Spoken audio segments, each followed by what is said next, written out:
नमस्कार। अम, कभी ऐसा लगता है कि हमारे आसपास की दुनिया ये रोज़मर्रा की भागदौड़ के बीच भी हमसे चुपके से कुछ कहने की कोशिश कर रही है। हम्म। जैसे कोई अचानक दिखा पक्षी या बार-बार नज़र आने वाला कोई अंक या फिर घर की कोई साधारण सी चीज़। क्या इन सब में कोई गहरा मतलब छिपा हो सकता है? बिल्कुल हो सकता है। आज हम एस्ट्रोलॉजर विजय दुबे की किताब the spiritual meaning of everything around us में दिए गए कुछ दिलचस्प विचारों पर गहराई से बात करने वाले हैं। हाँ।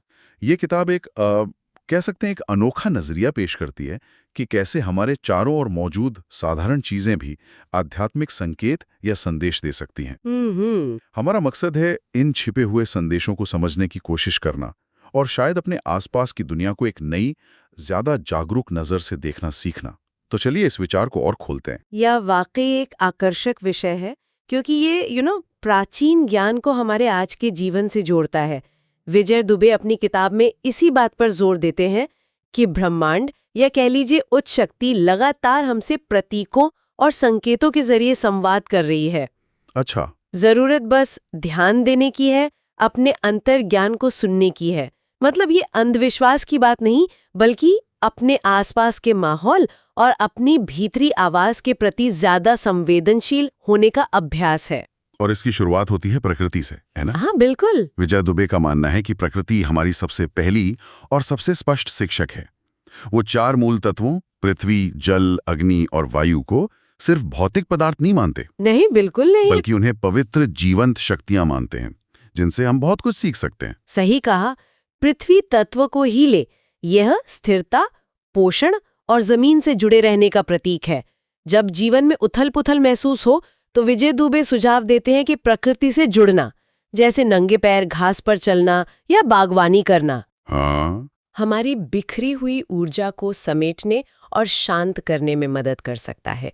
ये हमें धैर्य और अनुशासन का पाठ भी पढ़ाता है। और जल तत्व, पानी तो जीवन का आधार है। हाँ, और आध्यात्मिक रूप से ये भावनाओं, अंतर्ज्ञान, अनुकूलनशीलता और शुद्धिकरण से जुड़ा है। विजय दुबे बताते हैं कि पानी हमें जीवन के उतार चढ़ाव के साथ बहना सिखाता है, जिद करने के बजाय। अच्छा। कभी बहते पानी की आवाज सुनना या बारिश में कुछ पल बिताना, ये मन को शांत कर सकता है।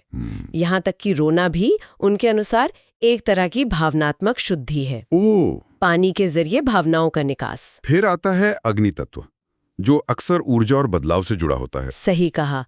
अग्नि ऊर्जा, परिवर्तन, इच्छा शक्ति और जुनून का प्रतीक है। ये पुराने को जलाकर नए के लिए जगह बनाती है।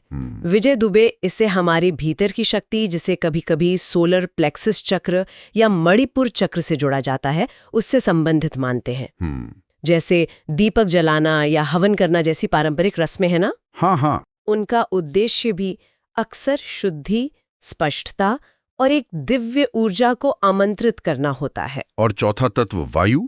वायु, हाँ, वायु गति, संचार, विचार और प्रेरणा का प्रतीक है। ये जीवन की सांस है, जिसे भारतीय दर्शन में प्राण कहा जाता है। यानी जीवन ऊर्जा। हाँ, प्राण। ताज़ी हवा में सांस लेना सिर्फ फेफड़ों के लिए अच्छा नहीं, ये हमारे विचारों को भी ताजगी देता है। विजय दुबे का मानना है कि कभी-कभी अचानक हवा का झोंका महसूस होना किसी आध्यात्मिक उपस्थिति या संदेश का संकेत हो सकता है। प्राणायाम जैसी श्वास तकनीकें इसी वायु तत्व की शक्ति का उपयोग करके हमारे तंत्रिका तंत्र को शांत करती हैं और जागरूकता बढ़ाती हैं। तो ये तो हुए मूल तत्व। लेकिन विजय दुबे का कहना है कि प्रकृति का संवाद यहीं खत्म नहीं होता। मतलब मौसम की घटनाएं भी खास मायने रख सकती हैं। हाँ, उनका दृष्टिकोण है कि मौसम की घटनाएं भी ब्रह्मांडीय संवाद का हिस्सा हो सकती हैं। जैसे बारिश को वे अक्सर आशीर्वाद, नवीनीकरण और शुद्धि का प्रतीक मानते हैं। अच्छा। ऐसा माना जा सकता है कि ये पुरानी अटकी हुई ऊर्जा या भावनात्मक दर्द को धो रही है। और गरज या बिजली कड़कना, जिसे सुनकर अक्सर लोग डर जाते हैं। हाँ, डर तो लगता है, लेकिन विजय दुबे इसे एक तरह की चेतावनी या किसी छुपी हुई सच्चाई के सामने आने का संकेत या फिर ध्यान खींचने वाली एक शक्तिशाली ब्रह्मांडीय आवाज के रूप में देखते हैं। ये हमारी रोजमर्रा की सोच को एक झटका देकर हमें जगा सकती है। दिलचस्प बात यह है कि कैसे ये सामान्य घटनाएं जब किसी खास मौके पर या बार-बार होती हैं तो व्यक्ति के लिए गहरा व्यक्तिगत अर्थ ले सकती हैं। और हवा के झोंके की बात आपने पहले भी की थी। हाँ, हवा को बदलाव का संदेशवाहक माना जाता है। विजय दुबे कहते हैं कि अगर आप किसी दुविधा में हैं या प्रार्थना कर रहे हैं और अचानक हवा का एक झोंका आता है, तो ये मार्गदर्शन या किसी अदृश्य शक्ति की प्रस्थिति का संकेत हो सकता है। वाह, ये रुकी हुई ऊर्जा को हटाने और हमें आगे बढ़ने की प्रेरणा देने वाली शक्ति हो सकती है। प्रकृति की बात चल रही है तो जानवरों का जिक्र भी जरूरी है। विजय दुबे उन्हें भी महत्वपूर्ण संदेशवाहक मानते हैं। बिल्कुल, खासकर पक्षियों को, जिन्हें अक्सर स्वतंत्रता और आत्मा के उड़ान भरने का प्रतीक माना जाता है। विजय दुबे कुछ खास पक्षियों और उनके संभावित संदेशों का जिक्र करते हैं। जैसे कौवे या रेवन, उन्हें अक्सर अशुभ माना जाता है। हाँ, माना तो जाता है, लेकिन विजय दुबे के नजरिए से वे परिवर्तन, रहस्य या कभी-कभी पूर्वजों से संदेश या चेतावनी के प्रतीक हो सकते हैं।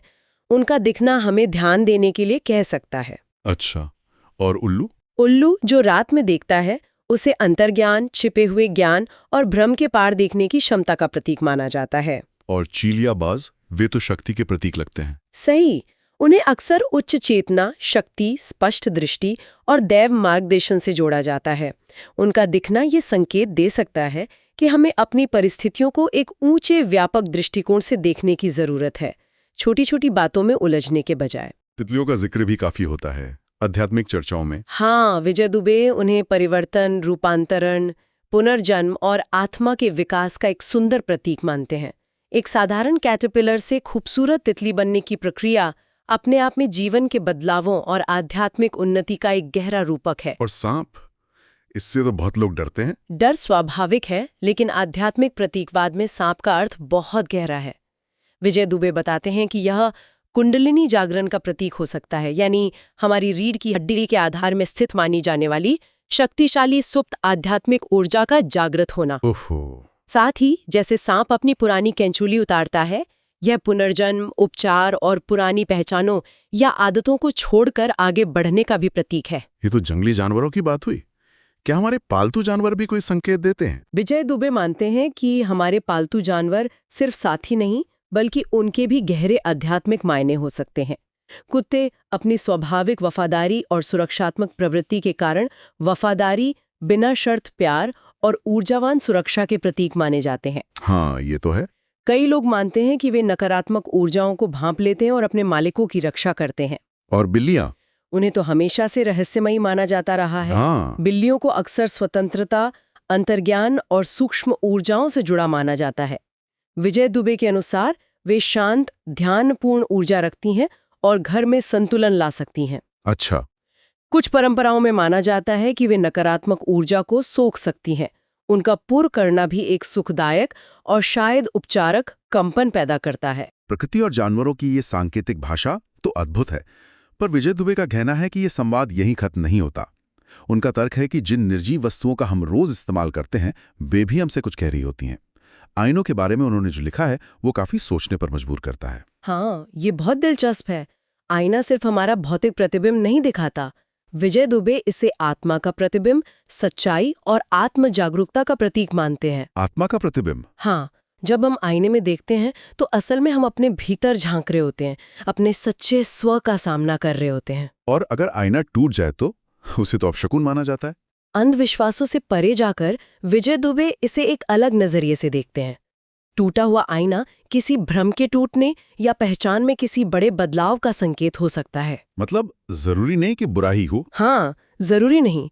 ये किसी पुरानी सीमित आत्म छवि के बिखरने का प्रतीक हो सकता है, ताकि नई छवि बन सके। इसी तरह घड़ियां, वे तो बस समय बताती हैं। ऊपरी तौर पर हाँ, लेकिन विजय दुबे उन्हें जीवन की क्षणभंगुरता, कर्म के चक्र और जिसे दिव्य समय या डिवाइन टाइमिंग कहते हैं। Divine timing? हाँ, यानी यह विचार कि घटनाएं एक बड़े उद्देश्यपूर्ण ब्रह्मांडीय कार्यक्रम के अनुसार सही समय पर होती हैं, उसकी याद दिलाने वाला मानते हैं। कभी-कभी रुकी हुई घड़ी जीवन में किसी ठहराव या किसी अध्याय के समाप्त होने का संकेत दे सकती है। और घड़ियों से जुड़े एक और दिलचस्प पहलू है बार बार एक ही समय दिखना, जैसे 11:11 या 3:33।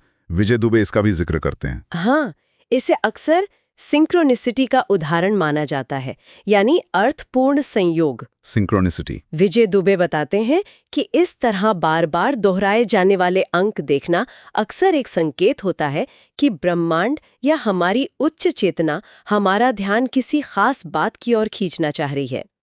अगर हम इसे बड़ी तस्वीर से जोड़ें तो ये दिखाता है कि मार्गदर्शन सिर्फ बड़े चमत्कारों में नहीं, बल्कि हमारी रोजमर्रा की छोटी छोटी चीजों में भी छिपा हो सकता है। और कौन सी रोजमर्रा की चीजें हैं जिनके गहरे अर्थ हो सकते हैं? विजय दुबे चाबियों और दरवाजों का भी जिक्र करते हैं।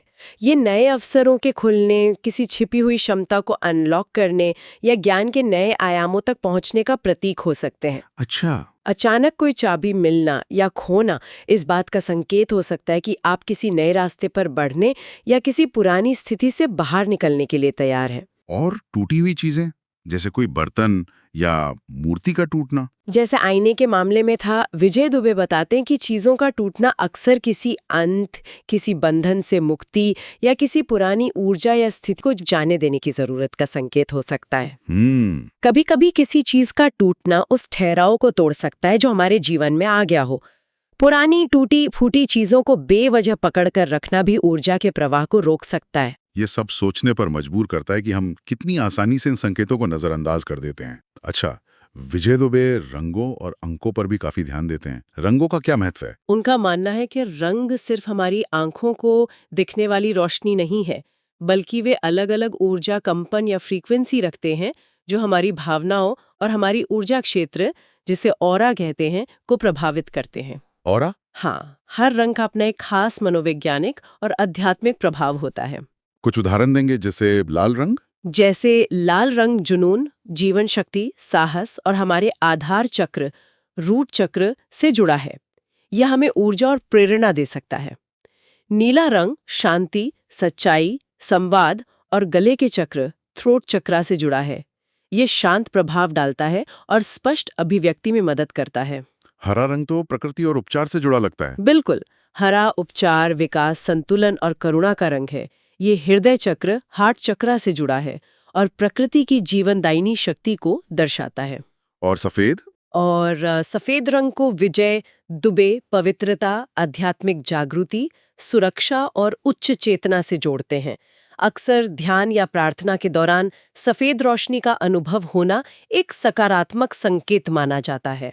रंगों के अलावा आपने अंकों की बात की थी सिंक्रोनिसिटी के संदर्भ में। क्या अंकों के अपने भी अर्थ होते हैं? हाँ बिल्कुल, अंक ज्योतिष या न्यूमरोलॉजी का पूरा विज्ञान इसी विचार पर आधारित है कि अंक सिर्फ मात्रा बताने के लिए नहीं है, बल्कि वे गहरे आध्यात्मिक अर्थ और कंपन रखते हैं। विजय दुबे दोहराए जाने वाले अंकों पर खास ध्यान देने को कहते हैं। जैसे 1111, ये तो आजकल बहुत सुनने में आता है। हाँ, 1111 को अक्सर एक जागरूकता कोड या वेकअप कॉल माना जाता है। विजय दुबे से आध्यात्मिक संरेखण, बढ़ी हुई अंतर्ज्ञान शक्ति या इस बात का संकेत मानते हैं कि आप सही रास्ते पर हैं और आपके विचार तेजी से वास्तविकता बन रहे हैं। वाह! और दूसरे अंक जैसे 223, 333, 444। इसी तरह 2222 अक्सर संतुलन, सद्भाव, साझेदारी और इस विश्वास का प्रतीक है कि सब कुछ दैवीय योजना के अनुसार हो रहा है। 333 रचनात्मकता, आत्म अभिव्यक्ति, आशावाद और आध्यात्मिक गुरुओं या उच्च शक्तियों से मार्गदर्शन मिलने का संकेत हो सकता है। और 444 स्थिरता, सुरक्षा, मेहनत और इस बात का आश्वासन है कि आप सुरक्षित हैं और सही दिशा में आगे बढ़ रहे हैं, जैसे कि देवदूत आपके साथ हों। ये दिलचस्प है कि ये संकेत सिर्फ पुरानी चीजों या प्रकृति तक ही सीमित नहीं है। विजय दुबे डिजिटल सिंक्रोनिसिटी की भी बात करते हैं। हाँ, और ये एक महत्वपूर्ण सवाल उठाता है, क्या ब्रह्मांड या उच्च शक्ति हमसे संवाद करने के लिए आज की तकनीक का भी उपयोग कर रही है? अच्छा सवाल है। विजय दुबे का मानना है हाँ। जैसे आप किसी समस्या के बारे में सोच रहे हो और अचानक आपके फोन पर कोई ईमेल, सोशल मीडिया पोस्ट या यूट्यूब वीडियो का सुझाव आए जो सीधे आपके सवाल का जवाब देता हो। हाँ, ऐसा होता है कई बार। आज के जमाने के संकेत हो सकते हैं। ये दिखाता है कि ये सिद्धांत कितने लचीले हैं और समय के साथ कैसे प्रासंगिक बने रह सकते हैं। तो इन सब का क्या मतलब है? एस्ट्रोलॉजर विजय दुबे की किताब the spiritual meaning of everything around us के माध्यम से हमने देखा कि उनका नजरिया ये है कि अगर हम ध्यान देना सीखें तो हमारे आसपास की हर चीज, प्रकृति, जानवर, वस्तुएं, रंग, अंक, गहरे आध्यात्मिक अर्थ और मार्गदर्शन दे सकती है। दुनिया संकेतों और संदेशों से भरी पड़ी है। सही कहा। और ये सब जानने का असली उद्देश्य सिर्फ जानकारी इकट्ठा करना नहीं, बल्कि अपने रोजमर्रा के जीवन में एक गहरी जागरूकता और सजगता लाना है। अगली बार जब कोई असामान्य घटना घटे, कोई खास पक्षी बार बार दिखे, कोई चीज अप्रत्याशित रूप से टूट जाए या कोई संख्या बार बार नजर आए, तो एक पल के लिए रुकें। विजय दुबे हमें प्रोत्साहित करते हैं कि हम पूछें, ये अनुभव मुझे क्या बताने की कोशिश कर रहा है? इसका मेरे जीवन या मेरी आंतरिक स्थिति से क्या संबंध हो सकता है? तो ये सिर्फ बाहरी दुनिया को समझने के बारे में नहीं है, बल्कि ये जानने के बारे में है कि बाहरी दुनिया हमारे भीतर क्या दर्शा रही है, हमारे अंदर क्या चल रहा है। बिल्कुल। और ये तो विजय दुबे की किताब में दिए गए विचारों की बस एक झलक थी। इसमें और भी कई गहरे पहलू हैं जिन्हें खोजा जा सकता है, जैसे सपनों में आने वाले संकेतों का अर्थ, अपनी छाया या शैडो सेल्फ यानी अपने व्यक्तित्व के अनजाने या अस्वीकृत हिस्सों को समझना। Shadow self? हाँ, अलग अलग जगहों की ऊर्जा को महसूस करना या हमारी संस्कृतियों और रीति रिवाजों में विभिन्न वस्तुओं का प्रतीकात्मक उपयोग कैसे किया जाता है। बहुत कुछ है। वाकई ऐसा लगता है जैसे हम संकेतों और प्रतीकों की एक पूरी नई अनदेखी भाषा सीख रहे हैं, जो हमेशा से हमारे चारों ओर मौजूद थी। शायद अपने परिवेश को इस नजरिए से देखना ही आध्यात्मिक समझ की ओर पहला कदम है। ये दुनिया को सिर्फ भौतिक चीजों का संग्रह नहीं, बल्कि एक रहस्यमय, जीवंत और संवाद करने वाली जगह बना देता है। सही बात है। जहां हर पल कुछ नया सीखने और जुड़ने का अवसर होता है। विजय दुबे का काम हमें यही याद दिलाता है, पवित्रता या दिव्यता कहीं दूर स्वर्ग में नहीं, बल्कि यही है, हमारे चारों ओर हर पल मौजूद है। जरूरत है तो बस उसे पहचानने वाली नजरों की। और शायद ये सोचने वाली बात है कि आज आपके आसपास की दुनिया आपसे क्या कहने की कोशिश कर रही है।